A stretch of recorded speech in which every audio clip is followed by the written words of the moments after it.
The story between Toni and Carol is complicated, Phyllis put it. Her narrative was comprehensive yet neat and tidy, not unlike an A&E biography without the B-roll. Toni and Carol first met 7 years earlier. Phyllis tended bar at Checkpoint Charlie's when Carol helped her out sometimes, to hang out and to have a little fun on the weekends. Toni lived in the Bywater and drank at Checkpoint Charlie's on a regular basis. Back then, Carol was a heartbreaker, a real knockout, Phyllis explained. Antonio was managing a small new club on Bourbon Street at the time. He knew lots of people and brought lots of his friends to Checkpoint when they wanted a quieter place away from the tourist scene. Eventually, he spotted Carol and started flirting with her. Though 10 years younger, he went full steam ahead for the beautiful and mysterious. She showed up at Checkpoint only occasionally. Carol. Carol was single at the time. She was married briefly in her late 20s, but her pathetic husband had left her 2 years before. Justifiably angry for a while, she was just warming up to the idea of dating again. Antonio impressed Carol with his energy and friendly, generous manner. She was flattered. Toni found out from Phyllis in advance when Carol would be at Checkpoint and brought his friends in to meet her. And he was a real good-looking guy at the time. Tall, thinner, more hair, and not quite as edgy. Phyllis's choice of word. He wore his dark hair short and apparently looked like a player. Carol teased Toni for a while, but eventually went out with him on dates. She came back from the first date amused, but Phyllis knew she liked him. It was just what Carol needed at the time. Fun, to be treated well, to have dinner paid for. So they started seeing each other, and after 2 months they started showing up at Checkpoint less and less. Then Phyllis hardly ever saw them. They were in love. Carol loved Toni's gregariousness, and Toni couldn't believe that she had renovated her entire house by herself, not to mention the other 2 she bought and renovated as rental properties. Gorgeous female carpenter. An absurd fantasy association for Toni, which had previously been represented only by those pinup girls on calendars put out by power tool companies. Suddenly he had the real deal. So Toni falls hard for Carol, maybe too hard. Carol loves him, but Carol loves him with more life experience. Nevertheless, with time they become a couple in every sense of the word, complete with spontaneous road trips to Destin, Florida for week-long getaways. A few years go by and the relationship remains largely stable. But Phyllis could see from the beginning that Toni had big hopes for Carol. She was 10 years his senior but young at heart, and maybe still open to kids and commitment and everything a young man in love might think of. The word wife, though, left a taste like a leaky battery, my choice of words, in Carol's mouth. And when he proposed the first time, she told him she loved him, but no way could or would she marry him. So Toni kept on ahead and pretended to be happy, though in his head he saw a much richer picture of a man devoted and a woman nearly 40 with a second chance for happiness. But happiness comes in more shapes and sizes than Toni understood at the time. She didn't want kids, and she was happy knowing she could miss that part of life, motherhood, and still be content. She was past it. Unfortunately for Toni, he was just getting up to it. To him, it was only a minor irregularity that his bride would be 40, and that the odds of safe childbirth were somewhat lessened. Women in their 40s have babies all the time, he figured. Still, Carol knew what he wanted and knew she wouldn't give it to him. Toni stayed with Carol, but he was depressed, and with it he started drinking, which hardly showed at first because he was already a pretty big drinker.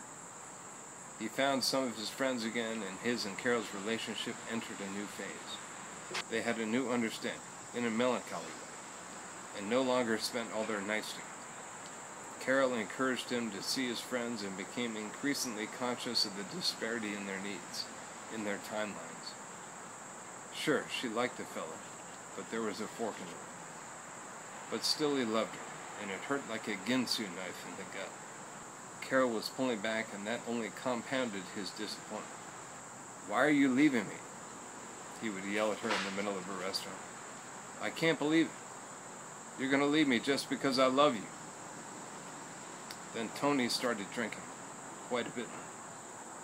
They had never moved in together, and so he was free, or relegated, you might say, to have nothing expected of him. There were no obligations. He wasn't due home at any certain hour, which is exactly what he might have preferred. He didn't get to be man of the house, and so regressed into his boyish behavior of his 20s. Ah, for the sweet boyish behavior of our 20s. We hope that there will be more in life. It's the way Carol essentially thought of him, so damn it all, that's the way he'd be. He drank socially 7 nights a week, sometimes with old friends, sometimes with Carol and Phyllis at a restaurant, often leading to outbursts. And sometimes during the day on his porch, or on Carol's porch, watching all the happy people walk by. People happier than they realized, he decided. He gained weight and became a different person. Not really possible, I say.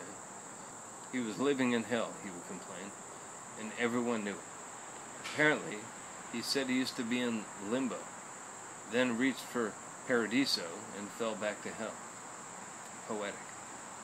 Carol was saddened by what she saw, but was helpless to get him through it. She was the problem. For the next couple of years, they continued to see each other, but the magic of the early days was lost to them. Or so it seemed to Phyllis. The fact is, Phyllis admitted, their relationship probably ran a little deeper and more private than she, Phyllis, would ever know as an outsider. They were happy together at times. They shared secrets. They were intimate. They had sex. And occasionally still do, explained Phyllis. The punchline, the bomb. The wind on my house of cards. With Phyllis's last bit of info, I was snapped out of the semi-ambivalent trance the story had put me in. And occasionally still do? What does that mean? No, I wasn't Carol's type. Phyllis broke to refill her coffee mug and paused for a second before laying down a conclusion. She had her guest's attention, and she seemed to know it. "Tony has this car," Phyllis began again. "Have you seen it? It's the one he keeps in back." "Only with the cover on," I explained. "Well, it's this beautiful old Cadillac. I mean old, really old, 1939. A beauty with no top, no radio, no seatbelts. None of the modern conveniences. It's a car for Daisy Buchanan." Phyllis laughed. It wasn't clear where she was going with this, but soon she came around to it.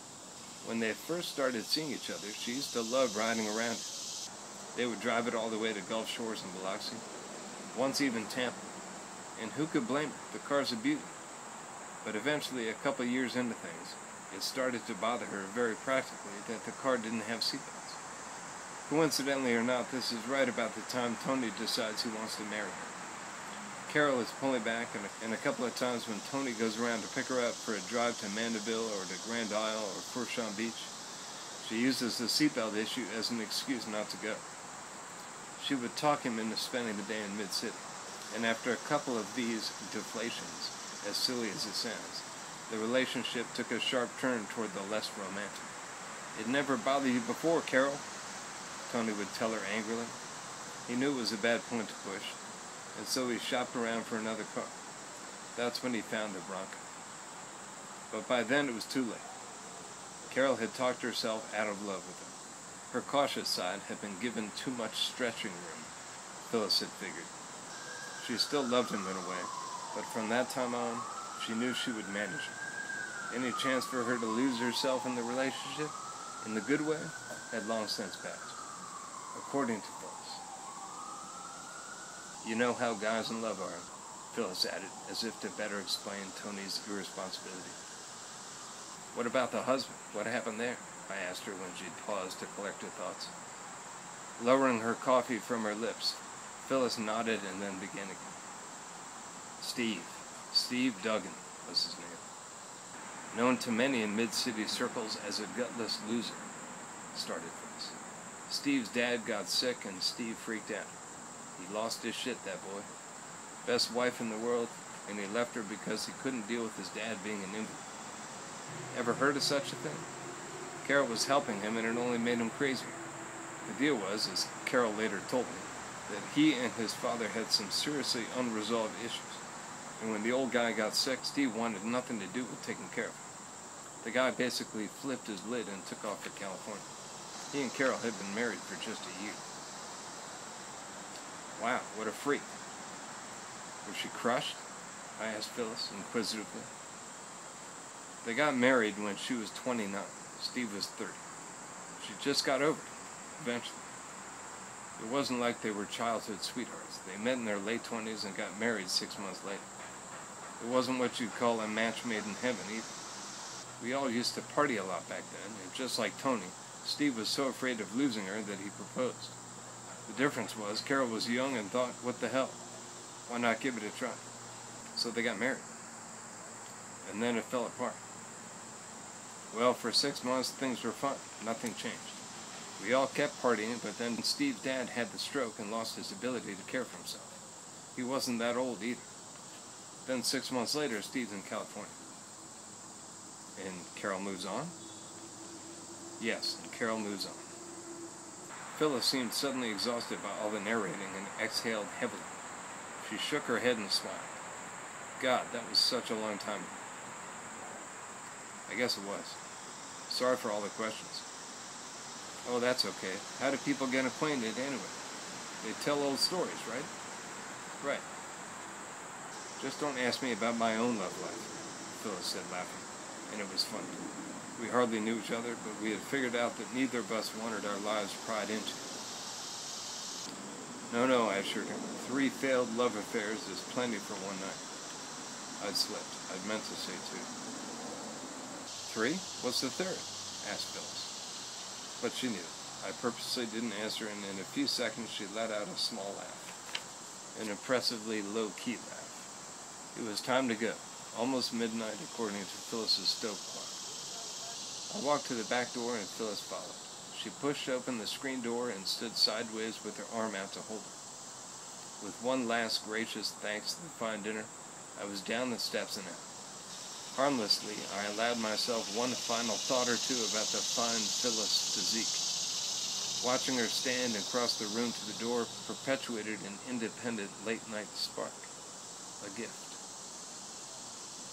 Out past the small yard, St. Peter was dark and quiet. A back street of humble, mid-city bungalows and the tropical open-air carports that coupled.